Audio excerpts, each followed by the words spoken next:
2023 was a wickedly stacked year when it came to games, and now it's time to appreciate the hell out of it. So, let's get started. Alright, ladies and gentlemen, boys and girls, welcome back. It's me, Addy, again, and happy frickin' New Year. I hope you guys have a safe and wonderful year ahead in 2024, and you get to experience bigger and better things. And speaking of the biggest and the best things, we had no shortage of those in 2023, with all the incredible games that we got to play. According to my calculations, we streamed a grand total of 21 games over the course of 2023 on Twitch. Damn it, that would have been so fitting if it was actually 23 games. So yeah, I'm pretty sure that we played 3 more games than the number that we played in 2022, which by extension means 3 more games for us to rank this year in today's video. That's right, today I'm going to be continuing a tradition I began at the start of 2023, where we rank all the games that we played in the year prior in a big old tier list. And here's the tier list for 2023, starting of course with the games that I didn't like. Spoilers, I didn't play a whole lot of these, thankfully. Going all the way up to my personal favorite game of the year. Spoilers, there are so many possibilities for that, considering all the amazing games that we played in 2023. Now, like last year, this list won't necessarily consist of games that only came out in 2023, and there may be some games here and there on this list that I may not have completed nor reviewed, but hey, that's one of the reasons that we're making today's video, to give a chance for some of the games that we may not have gotten around to talking about on this channel to shine in the spotlight. And for the games that I did review on this channel, I'm linking a playlist down in the description below where you can watch all of their reviews. But without further ado, let's hop right into a time machine and go all the way back to the start of 2023, where we played our first game of the year, that one being Dragon Ball Z Kakarot. Isn't that funny? We just mentioned a second ago that this video may contain some games that may or may not have come out in 2023. Case in point with Kakarot. It's interesting, because the reason I played this game from early 2020 was because there just wasn't a whole lot going on at the start of 2023 when it came to game releases that I was interested in. So I had this nice pocket of time where I could check out some stuff that had been on my backlog for a while. So Kakarot was the game that I chose to play within my first pocket, and this was a game that I'd been meaning to check out for pretty much 3 years at that point. And as a huge Dragon Ball fan, I'm glad that I did. I'd heard a lot about this ambitious open world RPG approach to Goku's adventure spanning the Saiyan and Buu sagas, and I was so curious to see how this game, despite retreading familiar ground with telling those specific arcs that we've seen countless times before in other Dragon Ball games, would approach the open world genre. And after experiencing this game from beginning to end, I have to say that I wasn't disappointed, but that I wasn't overly impressed either. While it was a literal blast being able to fly through the vibrant world of DBZ and re-experience some of its incredible moments through fun battles, engaging minigames, and beautifully pre-rendered cutscenes that, dare I say, outdid the hype factor of a lot of the original story beats, that still didn't change the fact that the game was marred by a lot of pacing problems and at times felt very repetitive. But overall, I'm glad I got to experience a very different kind of Dragon Ball game that for once isn't first and foremost a fighting game. And even though I still prefer the fighting game facet of the series, with my favorite fighting game of all time being Dragon Ball FighterZ, and with my hype for Sparking Zero being through the roof due to me having been a huge Tenkaichi fan growing up, I would still like for Bandai to take another crack at an open world Dragon Ball game someday, and one that preferably focuses on the beginning of Goku's adventures as a kid, as opposed to the stories of Z that we've become overly familiar with, especially since the former really encompasses the spirit of adventure, which the open world genre is all about, right? At the end of the day though, Dragon Ball Z Kakarot was a fun time and I liked it. Now remember that nice little pocket I was telling you guys about where I had this opportunity to play a bunch of games that weren't releases from 2023? Well, let's just say that Kakarot marked the beginning and dramatic finish of that pocket. And why do I say that? Well, it's only because we were just casually hit by what is, in my opinion, the greatest Shadow Drop release of all time, that being Hi-Fi Rush. Not only was this the greatest Shadow Drop of all time, but it was also one of the greatest games in general that I've had the absolute pleasure of jamming the hell out to. With its highly energetic and colorful Saturday morning cartoon style, Hi-Fi Rush doled out the most fun rhythm game I've ever experienced. And since I haven't played a good variety of rhythm games before, that compliment shouldn't mean a whole lot. So to give you an idea of how much I love this game, I'll add that my favorite mechanic in combat-oriented games is button timings and parrying systems, which are two things that Hi-Fi Rush implemented perfectly in its rhythm-based action. And the soundtrack, to which you have to time your button presses, was incredible from start to finish and got me bobbing my head. And I freaking say this as someone who's never really been into rock music. That's just how good the music was in this game, and this video is probably using a track from the game right now in the background. As well, everything else that mattered, like the level design and characters, were masterfully executed. It was an incredibly fun and funky time overall, to which I couldn't even imagine saying anything negative about. And for that reason, it's time to debut a new secret category in this video that isn't much of a secret anymore, which is a series of my nominees for Game of the Year. That's right, Hi-Fi Rush was so good that I'd consider nominating it for my Game of the Year spot. Last year, I kinda just jumped out and said Elden Ring was my Game of the Year as soon as we got to that point of the video, but this year, I'm gonna save the best for last, and I'm gonna reveal my Game of the Year at the end from a series of nominees that we'll be shortlisting as we go through this video. And Hi-Fi Rush is the first to deservedly groove into that spot. Now, shortly after Hi-Fi Rush, things were about to take a spooky turn,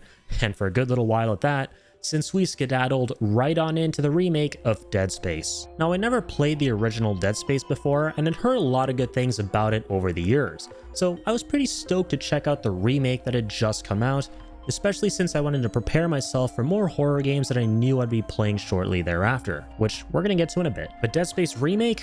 Man, was it amazing. The visuals were incredible, the game was unbelievably fluid, and I loved the claustrophobic nature of it. With how you have to maneuver your heavy character Isaac around tight corridors and abandoned space stations, where you'll be fending off against some grotesque creatures with highly creative designs, whilst using some kick-ass weaponry at your disposal. And one of my favorite details about this game was how there was dynamic level adjustment, where the tone of Isaac's voice lines would change, and the environment would make either fewer or more disturbing noises depending on his level of health and the player's level of comfort respectively. This game was incredibly atmospheric and enjoyable, and I really liked it.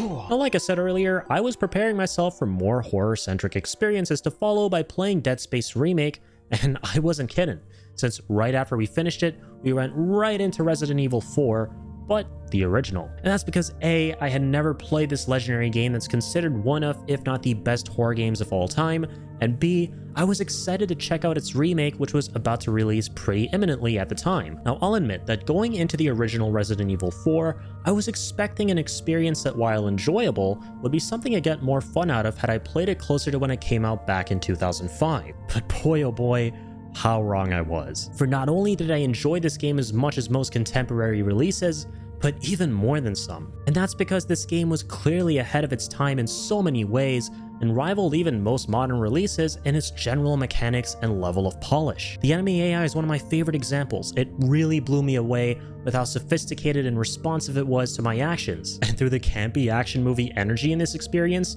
fighting these freaks here as the game's wildly entertaining protagonist Leon was a thrill, and it didn't take long for me to realize that this was the kind of horror game where I'm not the one stuck in a room with these nightmarish foes, but rather they're the ones stuck in a room with me. RE4 loosely convinced me that action horror is my favorite subgenre of that category, and I frickin' loved it for that reason. So much so that I was admittedly a little convinced that the remake wouldn't be able to top it.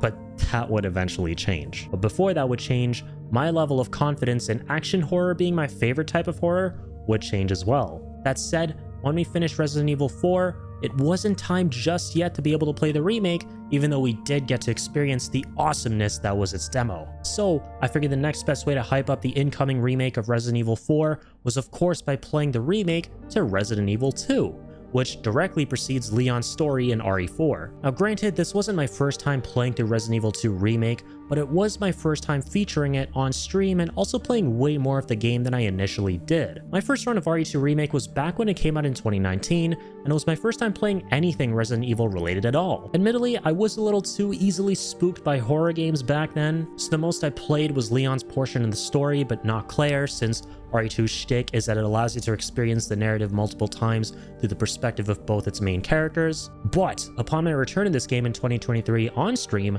I'd already been through the rite of passage that turns any horror spook into a big beefy man who is afraid of nothing, which of course was playing Resident Evil 7 and 8. And I'm not mentioning the original RE4 here as part of that rite of passage, since that's an action horror game that's inherently less spooky than 7 and 8 as well as 2, which are survival horror focused, aka the nightmarish foes aren't stuck in a room with you, but rather you're stuck in a room with them. And that said, playing through RE2 Remake definitively on stream this time and finishing everything I could, unlike on my first run where I only played Leon's scenario, really allowed me to solidify the conclusion I guessed about myself when I finished Resident Evil 4, which is that I much prefer action horror to survival horror. Not that there's anything wrong with RE2, this is of course a purely subjective thing, because the game was still of course an incredible experience and a masterclass in horror design, and I'll never forget the anxiety-fueled thrill of eluding Mr. X's terrifying ass through a claustrophobic police department. So yeah, this should go without saying, but I really like Resident Evil 2 Remake.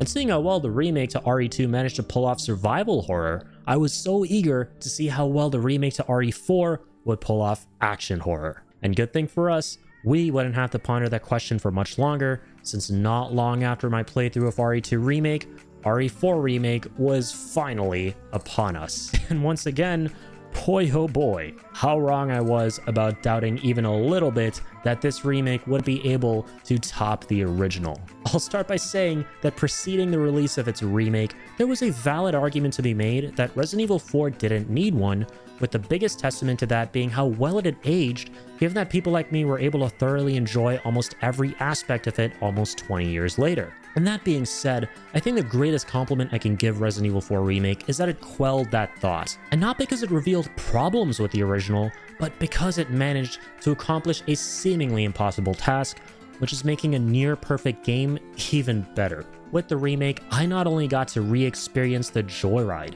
that was the original game, but I enjoyed it even more as well. And that is exactly what a remake should do at the end of the day. It should honor the original material and retain its best qualities, whilst also iterating upon it and bringing it up to modern standards. And through the magic of the RE engine, this is exactly what Capcom accomplished with the remake to Resident Evil 4. And every single moment, with the exception of a few here and there that we loved, was back and realized better than ever. With the beautiful photorealistic graphics, the fun factor of the campy action being dialed to 15 from 11, and the cool characters like Leon, of course, being made even cooler yet somehow more nuanced and complex in this one. In essence, the game kept the exuberant vibe of the original game whilst being more serious, which I think was an important balance that Capcom struck perfectly here. It even felt like I was re-experiencing the exact same feelings I got when I witnessed things in the original game all over again. Like the stuff with the enemy AI, for example, it felt revolutionary when I played the original game, and in the remake, it felt revolutionary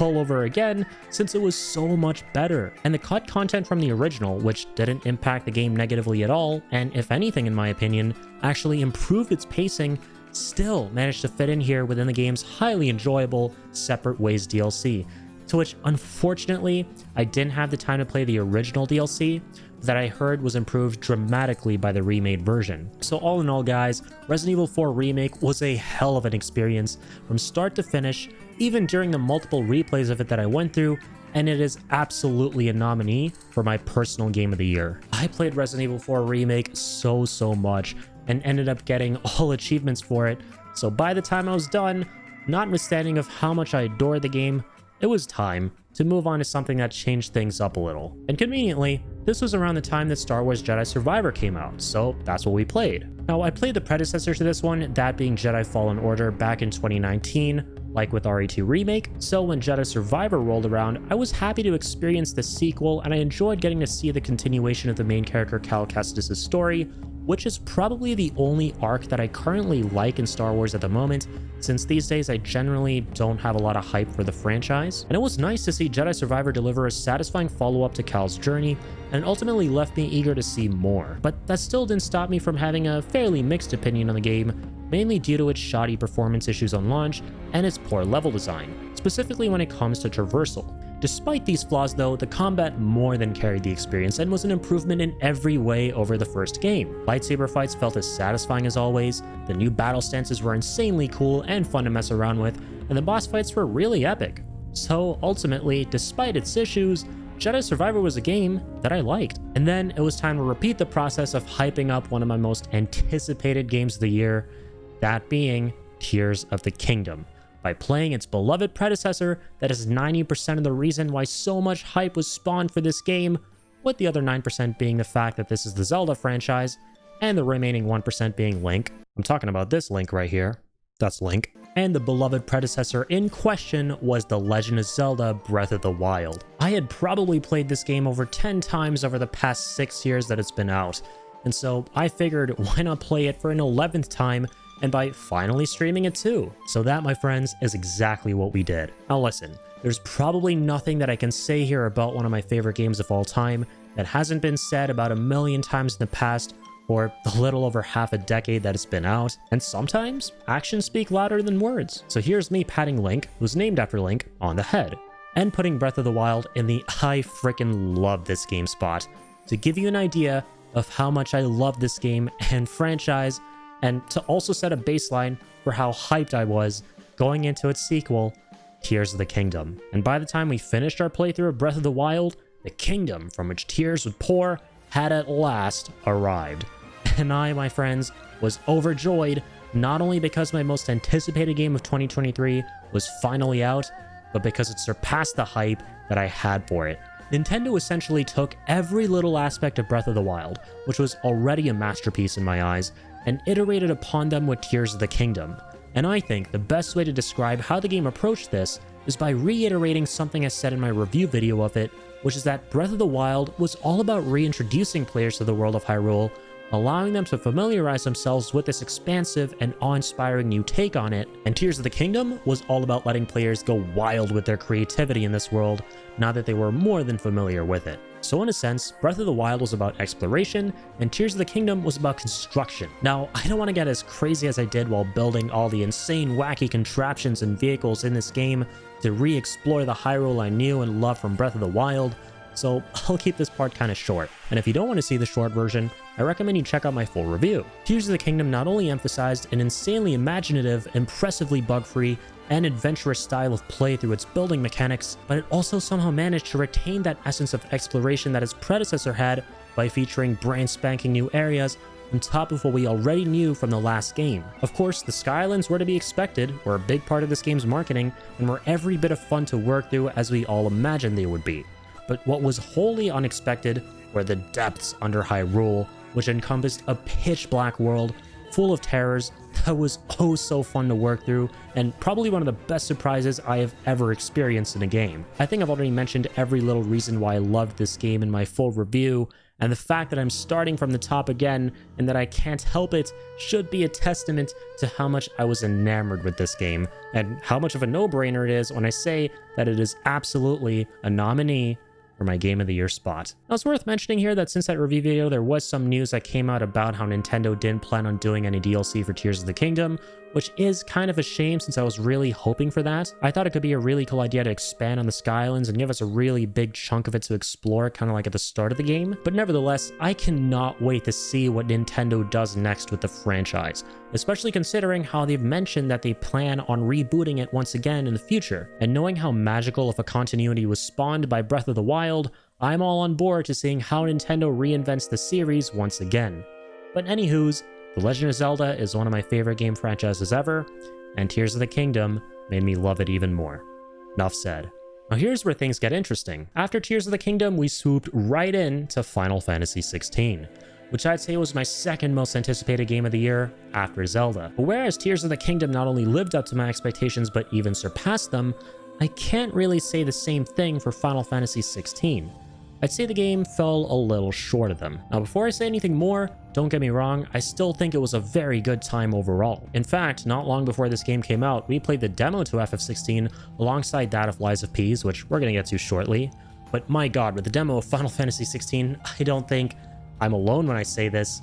That demo is one of, if not the greatest demos to anything I've ever played in the history of ever. It is straight up a masterpiece in every sense of the word. It's free for starters, does a phenomenal job of introducing you to the world and major players, and by extension, makes you beyond excited to see the full game, especially when you factor in things like the large-scale icon or summon battles, fluid action-based combat, and gritty, mature tone, most of which are dramatic departures from what we're used to seeing in the Final Fantasy franchise. And man, that gut punch of a cliffhanger it leaves you on, with some of the best voice acting I have ever heard from Ben Starr, the talent behind the game's main character Clive, will forever go down as one of the most memorable moments in gaming for me. 10 out of 10, really gets you amped up for the final release. And when the final release rolled around, I'll say that a good majority of the time, the exhilarating energy that I felt playing through the demo was what I thankfully got to experience, with major set pieces like the battles between Ifrit and his iconic adversaries, and just Clive in general doing some super fiery epic shit being the absolute pinnacle of hype. Game was a frickin' roller coaster, and believe it or not, as much as that sounds like a pure compliment, it kinda is a double-edged sword. And I say that because when you're on a roller coaster, you do for the most part experience some insane thrills like the aforementioned sequences in FF16, but you do also experience a few lulls in between these moments. And in FF16, there are some big lulls. Okay, saying that word sounds really stupid as a Gen Z. I promise I'm saying that word and not that one. Please believe me. See, between these major battles and epic cinematic moments, FF16 reminds you in a rather jarring way that it's a video game, and that it therefore has gameplay, and that most of that gameplay isn't exactly riveting. Outside of the battle scenarios, there isn't a whole lot going on that's engaging in the world. The open zones feel empty, there are no minigames, a lot of the side quests are boring and fetch questy, and a lot of the experience is bogged down by big pacing issues in the narrative where it feels like a lot of the main quests you're forced to do should have been side quests. I'm really hoping that the upcoming Leviathan DLC remedies a lot of these low points in the game. I played the first DLC that came out not long ago, and while it didn't fix these issues per se, it was still a fun time mainly because it focused on the game's innate strengths and fueled those. And those strengths are once again the combat scenarios and boss fights. Basically what I'm saying is Final Fantasy XVI works splendidly as a thrill ride, and if you like getting goosebumps through witnessing some of the most badass stuff ever with the most badass music and thoroughly engaging characters, this game is gonna be for you. And it is without a doubt the stuff that I immediately remember when I think of the game. And worth mentioning that I'm so glad that it won the best soundtrack at the Game Awards. That was well earned. Soken is a freaking legend. So at the end of the day, I'll say that Final Fantasy XVI is a game that I really liked because despite having a lot of problems, damn were its highlights really damn high. And I think the biggest compliment that I can give it is that it gave me a Final Fantasy itch that I wanted to scratch by playing through a bunch of the other mainline titles that I'd never played before. Now, some of you may already know this, but Final Fantasy VII is my favorite game of all time. But believe it or not, besides a lot of the spin-offs within the Final Fantasy franchise, I've never actually played a majority of the mainline games. And the point after which I'd finished Final Fantasy XVI, the only other ones I'd played in my life were 9, which I absolutely freaking adore, and of course, 16. I wanted to change that, so I hit up the Pixel Remastered collection of Final Fantasies 1 through 6, since I felt like I owed it to myself to play through the games that set the foundation of the series that I so deeply love. And I'm happy to say that at this point, I've played through 1. And that's about it. So, yeah, the Pixel Remastered series is something that I haven't finished yet, but that I really want to someday. We're 100% gonna do an FF marathon one day, and it's gonna be freaking fun. But FF1 was a really wholesome experience though. I love seeing the genesis of so many staple elements and concepts that I recognize in the FF series, and I did play a bit of 2 as well. I'm about halfway through it. That game is currently really blowing me away since A, I didn't realize that Square started to flesh out their characters and give them actual personalities as early as FF2, and B, for an early Final Fantasy game, the lore is actually pretty dark and weirdly reminds me of 16 a whole lot. And C, I've heard it got mixed reception for certain elements like the leveling and keyword systems, but they're absolutely clicking with me so far, and no joke, this might go down as one of my favorite FFs. Anywho's though, I'm stoked to continue Final Fantasies 1 through 6, and I shall report back with a full review of them somewhere down the line, sirs and madams, so stay tuned. Alright, up next we went into Armored Core 6, yet another title that I was fairly excited for, considering that From Software is amongst my favorite game developers in the industry right now, and are responsible for making Bloodborne, my second favorite game of all time, and by extension the Souls-like genre in general, from which I've experienced some truly amazing games. Oh yes, I am aware that Miyazaki and an entirely different team of people were responsible for Bloodborne, as well as many of the other titles, particularly in that Souls-like category that I'm exceptionally fond of, but nevertheless, that didn't change the fact that I was excited to see anything that the company behind these projects would put out. And Armored Core 6 was no exception to that, even though I've never been particularly big on the mecha genre. Now the cool thing is, I've always been aware of Armored Core's existence, but prior to From Software really taking off in the early to mid 2010s with the booming success of their Souls-likes and putting the company on the maps of a lot of people, myself included, I had no idea that they were the developers behind it. And so leading up to Armored Core 6's release in 2023, I figured, hell, now would be a good time to try and jump back into the mecha genre and really give it another shot, especially given how much I love From Software now. And I'll say that admittedly, Armored Core 6 really didn't change my perspective towards the genre, which is that I don't have quite as much fun playing these games as most other people, but I do absolutely get why they're fun at the end of the day, and why this game in particular is an amazing time for people who are into this kind of stuff. And I can acknowledge things here that I thought were truly awesome. The deep level of customization and polish was amazing, and flying several variations of your mecha into combat scenarios with that signature level of grueling From Software difficulty was pretty dang satisfying. And even if the game ultimately wasn't for me, that's the beauty of video games. There are so many different kinds of them at the end of the day, and different ones will appeal to different folks. And that subjectivity there doesn't detract from their quality. And Armored Core 6 was definitely a quality experience that, while not for me personally, was a game that I absolutely liked playing through. And the good times would get even better from there as he sailed right into Sea of Stars following our playthrough of Armored Core 6. And an even better way of putting that is that we went from a game that wasn't for me personally to one that was the complete opposite. I spoke about this at length in my review video of Sea of Stars, but this game hit every single note for me as a big fan of old school RPGs, as it beautifully pays homage to the genre in all the right ways. And even though this game may not have boasted the strongest cast of characters that I've ever seen, which is a very important element to me in these kind of games, it nevertheless more than made up for its weak spots with a beautiful world to explore, an insanely fun turn-based combat system, and phenomenal level design. All in all, folks, Sea of Stars was an amazing throwback that meshed the best of my childhood gaming experiences together, and for that, I freaking loved it. Now, in the midst of our Sea of Stars playthrough, we were transported to a literal Sea of Stars with the release of Bethesda's Starfield. And I have to say that playing through this game was a bit weird, mainly because of the dissonance I was experiencing. On the one hand, I wanted to love it since, well, this was a Bethesda game for crying out loud, and their first new IP in 25 years, within which they became known for creating colossal worlds with deep lore and some of the greatest video game franchises ever made, like Fallout and Elder Scrolls, the latter of which is home to Oblivion, one of my top 5 favorite games of all time. But on the other hand, I shared a very similar sentiment to a majority of other people who played this game, which is that I lost a lot of interest in this very quickly. I don't think that this game was bad per se. In fact, it couldn't have made itself bad in my opinion, since its formula is really no different from Bethesda's older games, which are all amazing. With that said, I think the fact that Starfield retains that same approach to open world design that Bethesda has maintained for close to 2 decades now is a big part of the issue, since that approach is really starting to show its age and somehow made this game set in a lively galaxy feel ironically restrictive and empty. And ultimately, I think this just made me feel bored, given that I did maybe 1 or 2 streams of Starfield before realizing that I didn't have the enthusiasm to continue. In other words, I didn't finish it. Now, I do genuinely love Bethesda, and I don't think I'm alone when I say they've made some of my favorite gaming experiences in the past, so going forward, I hope they take a lot of the constructive feedback they've received from players into consideration, so that they can make something truly special out of the inevitable Elder Scrolls 6. And judging by recent events in the community, sadly it doesn't look like they are, but here's hoping that changes. I'd like to stay optimistic. Starfield may have missed the mark for me, but I'm still gonna remain optimistic for one of my favorite game franchises of all time.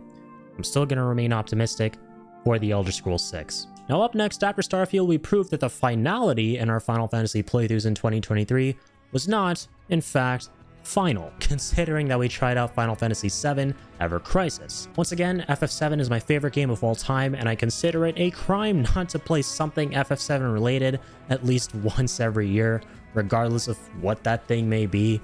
Yes, even if it's a mobile gacha game, which is what Ever Crisis is. So that's what we did. We played Ever Crisis. Now, I made an initial impressions video about this game back when it came out, which, by the way, thank you guys so much for the positive response in that video. And in that video, I spoke about how the concept and execution of a game featuring every story within Final Fantasy VII Sprawling compilation was really neat here in Ever Crisis. And despite the fact that the game currently doesn't include every piece of media within the compilation, with a lot of it being scheduled to be added later down the line, I still liked playing through the little slices of each experience I'm familiar with in the compilation. And I loved this game's chibi-fied retelling of these stories. And while the gacha stuff may have been a big turnoff for me, which is why I didn't ultimately continue playing through the rest of what was available at the time, I can definitely see myself revisiting this game in the future at some point, especially when there's a big FF7 content drought, which thankfully isn't going to happen anytime soon, because of Rebirth happening at the end of the next month. So yeah. Naturally, this goes in the I didn't finish it category. And I want to say that one of the reasons I put Ever Crisis on pause is because Mortal Kombat 1 came out, which I was really looking forward to playing. Historically, I've never been super into fighting games, and I consider myself very casual with this genre, but there are two big franchises that I've thoroughly enjoyed since pretty much forever, with those two being Dragon Ball, of course, and Mortal Kombat. So it should come as no surprise that whenever there's a new Mortal Kombat release, I'm always on it day one. And even though I didn't broadcast a bulk of the latest Mortal Kombat 1 game on Twitch, with my only available footage of it being my playthrough of the story mode, I've still been playing my fair share of the game off stream from time to time with my older brother. One of the biggest reasons why I love my favorite fighting game Dragon Ball FighterZ so much is because of its assist-based fighting system, which allows you to practically invent your own sick-looking combos with your own team of favorite fighters. And I used to love spending hours labbing combos and figuring out how to extend them for as long as possible in that game, and I'm really happy to say that these elements made a return for me with Mortal Kombat 1, which also featured a pretty cool assist system with its series of cameo fighters who enabled me to pair up some pretty interesting combinations of fighters to learn how to pull off some pretty dope combos. I haven't played MK1 in a while, but last I checked in with that game, I really enjoyed playing Baraka and Cyrax, and I think the DLC lineup is pretty cool. Omni-Man was fun to mess around with the last time I played, and in terms of what I streamed, that being the story mode, I enjoyed the soft rebooted version of the MK9 continuity, and even though there may have been some weird spots with it, specifically towards the end, I still enjoyed it overall and look forward to seeing what NetherRealm have lined up with their beloved fighting game franchise.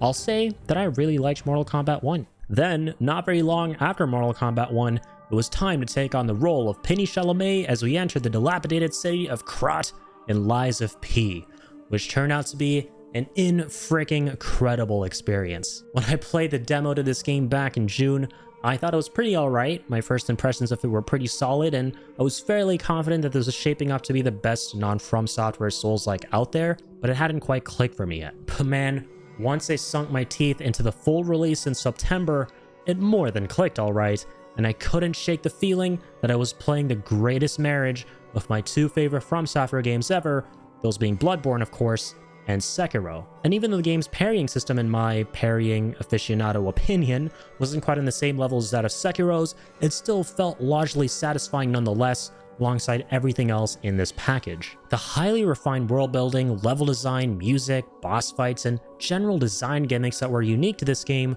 truly allowed for Lies of P to not only stand toe-to-toe with From Software's own releases, making me forget at times that I wasn't actually playing a game by them, but also maintain a distinct and amazing identity of its own. And the best part is that this dark fantasy style that From Software is known for really worked well here in this macabre retelling of Pinocchio's story. I think I said this before in my full Lies of P review, but the Korea-based developers NeoWiz should be more than proud of themselves for making something truly legendary here.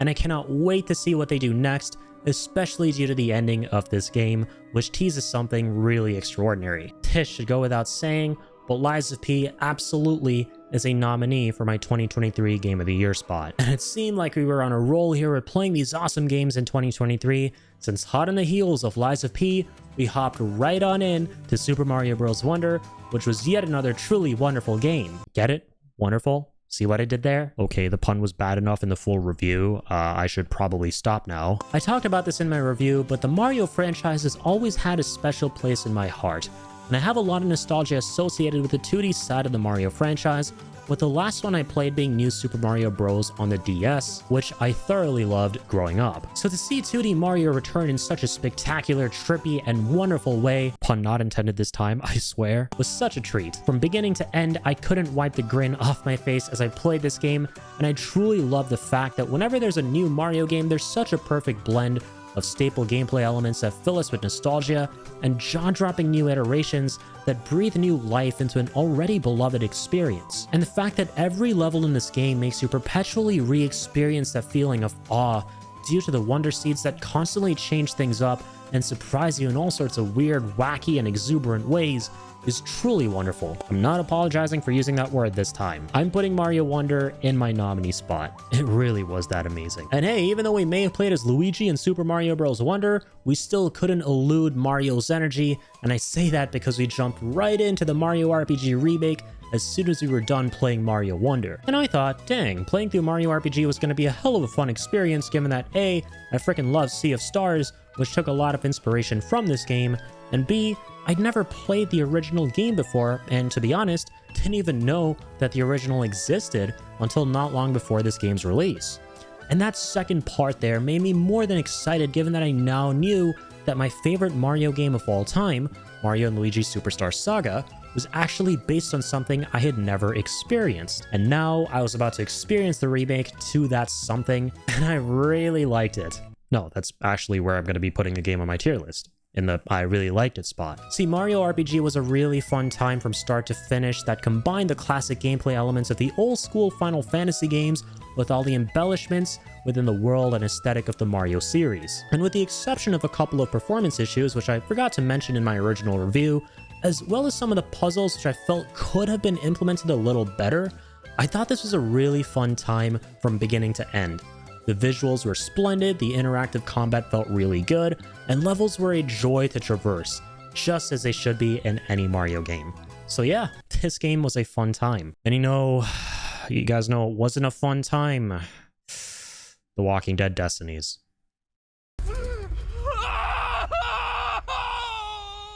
Yeah, there were some really bad games this year, goddamn. But like I said in my review of Walking Dead Destinies, I value my sanity and can only take the abuse of one of these games, and if I had to pick one, it would be a bad game based on a property that I really like.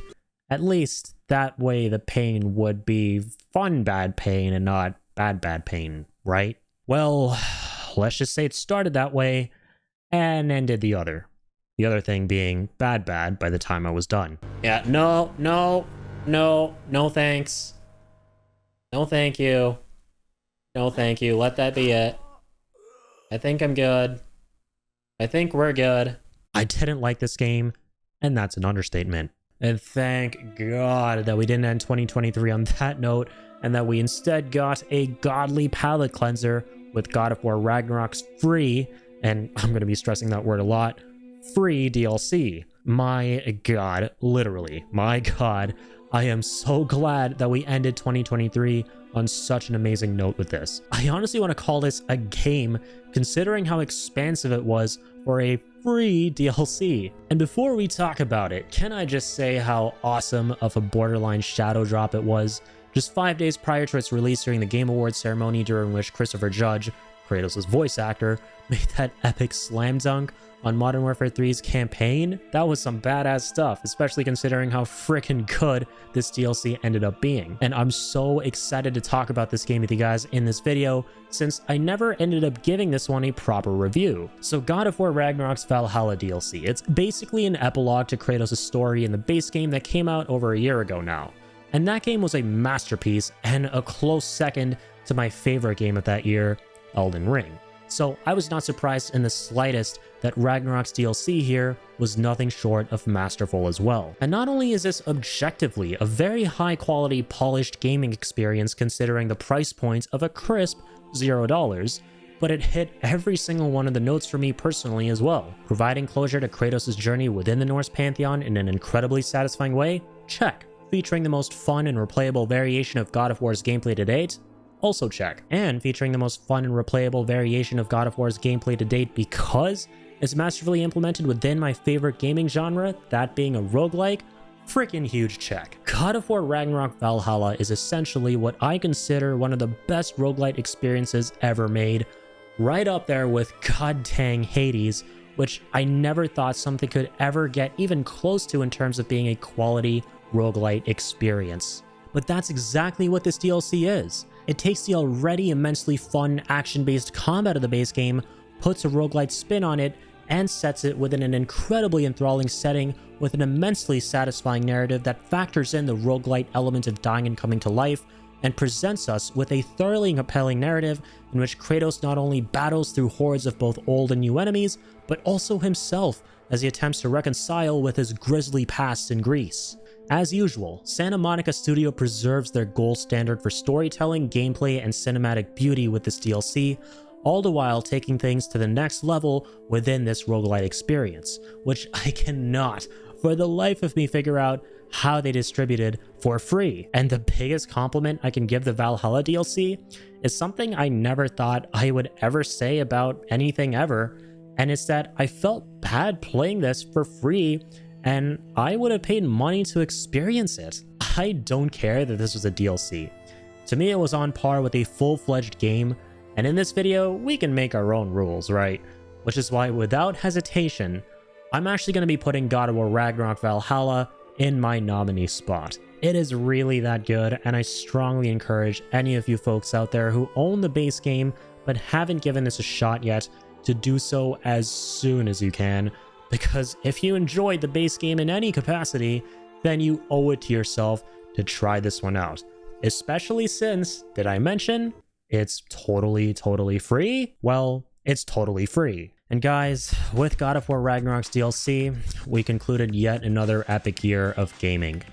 And so now it's time, ladies and gentlemen, for me to unveil my personal game of the year for 2023. I know for a lot of people it was Baldur's Gate 3, Spider-Man 2, Alan Wake 2, all of which are behemoths from that year that I haven't played myself, but that I'm sure are phenomenal. And hey, never say never. I might give these a fair shot on stream somewhere down the line. But for me, these incredible games right here are my nominees for Game of the Year, since they're all experiences that appeal to what I personally love most about this incredible medium in general that is video games. And with that said, let's cue the drum roll for my 2023 Game of the Year, which is...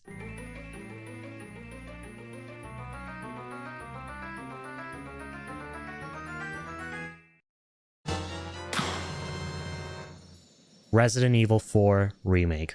That's right, folks. At the end of the day, I strongly feel that Resident Evil 4 Remake, despite being a part of a franchise that I've only recently begun getting into, is my personal Game of the Year for 2023. And I say this as a massive fan of Tears of the Kingdom and the Zelda series in general, and as someone who adored the masterful takes on my favorite genres of all time, with experiences like Lies of P and God of War Ragnarok's Valhalla DLC. So what I'm saying is that I get it. I get if some of you out there who know me pretty well are surprised by this verdict. But here's the thing. While there's no doubt in my mind that the rest of my nominees were all amazing experiences from start to finish that I'll never forget, the truly special component that separates Resident Evil 4 Remake from the rest of the pack was how there never truly came a moment where I was ready to let the game go. After finishing my first playthrough, I didn't even hesitate to jump back into this game 3 or 4 more times to acquire all the achievements, uncover exciting new weapons, and take on thrilling challenges like speedrunning the game in under 5 hours on the hardest difficulty for an S+ rank. Yeah, this game was so fun that it encouraged me to take on and complete my most dreaded type of challenge there is for any video game, which is speedrunning. And yeah, I will acknowledge the elephant in the room here. Yes, I am aware that Resident Evil games are built to be replayable, but even then, none of the other RE games that I've played to date have ever had me jump back in for subsequent runs. In my opinion, they don't hold a candle to the replayability offered here by RE4 Remake, which I think is made possible through the design of the base game from start to finish being as close to perfect as you can get, which makes you want to dive right back in each and every time you finish it. The pacing is amazing, as the game doesn't go on for too long, but still jam-packs its duration with quality elements like a highly energetic and exciting story, insanely fluid and engaging combat scenarios, as well as unforgettable over-the-top set pieces, which are all sorts of fun. Seriously, it's been about a year since I played this game, and I can still remember how visceral and satisfying it feels to parry an incoming Ganado's attack and roundhouse kick him in the face as Leon. And the best part is that I genuinely don't think that I could nitpick any flaws with the gameplay here.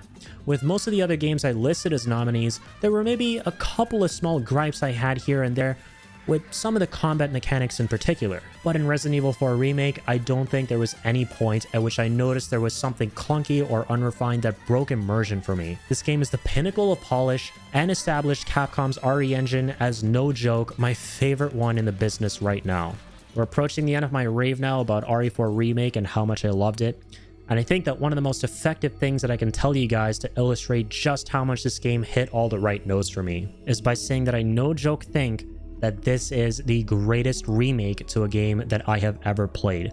That's right, it's even better than the remake to my favorite game of all time, that once again being Final Fantasy VII. As much as I love that game, as magical as it was to me, I still think that Capcom approached the process of remaking a legendary title a little bit better than Square Enix did. And I feel like I've mentioned my reasoning behind this in my review of RE4 Remake, but again, it boils down to the fact that while FF7 Remake was truly a remarkable experience in my eyes and has me beyond hyped for its follow-up, it still had its fair share of scenarios where I thought to myself that I kinda prefer the original game's handling of these situations better than the remake. But in the remake to Resident Evil 4, this thought never crossed my mind, as I felt like it outdid its original counterpart in every way possible. Capcom didn't just strike lightning twice with Resident Evil 4, but they also ensured that it would strike harder the second time around. And I feel like I might have said this before about something else in the video previously, but that, my friends, is the actual biggest compliment that I can give Resident Evil 4 Remake. Guys, I was zoned in from beginning to end on my first playthrough of RE4 Remake. I was zoned in from beginning to end on my fourth, and if I played the game again, I have no doubt that that wouldn't change. And that is the mark of a freaking masterpiece in every sense of the word. Resident Evil 4 Remake is my 2023 Game of the Year. And with that, ladies and gentlemen, we have come to an end here with my tier list for all the games that I played through last year. I'm so curious what your thoughts are on this and what your favorite games were in 2023. Do let me know in the comments below. And before I sign off today and say my final farewell to the epic year of games that was 2023, I want to once again wish you guys a very happy new year, and would like to take a second to share a quick thank you for all your support in 2023. This right here is a quick screen cap of what we accomplished on my Twitch channel where all the magic happens. It's always such a joy reaching new milestones and growing this incredible community, and none of it is possible without you all. So from the bottom of my heart, thank you everyone, take care of yourselves, and have a wonderful, wonderful 2024. When it comes to games going into this year, I'll admit that there is no whole lot I'm anticipating as much as last year, but there is of course just one game that I am massively excited for, which some of you may find obvious, and that is of course Final Fantasy VII Rebirth. Here's what's funny, I put in a short clip of the game in last year's rankings video too, talking about how excited I was to play it in 2023 because back then we didn't know the definitive release date for that game. Some of us thought we'd make it through 2023 having experienced that game, but now we know for certain that it just comes out in a little over a month at the end of February 2024, and I could not be more amped for it. So guys, if you want to join me on my road to Final Fantasy VII Rebirth, then be sure to head over to twitch.tv/IrritableIndian. I'm currently streaming through the original FF7, and we'll be playing FF7 Remake as well in celebration of Rebirth's imminent release. I'd love to catch you there and say hi, but until the next one folks, have a great new year of gaming, stay happy, stay healthy, stay positive, and as always, keep on keeping on.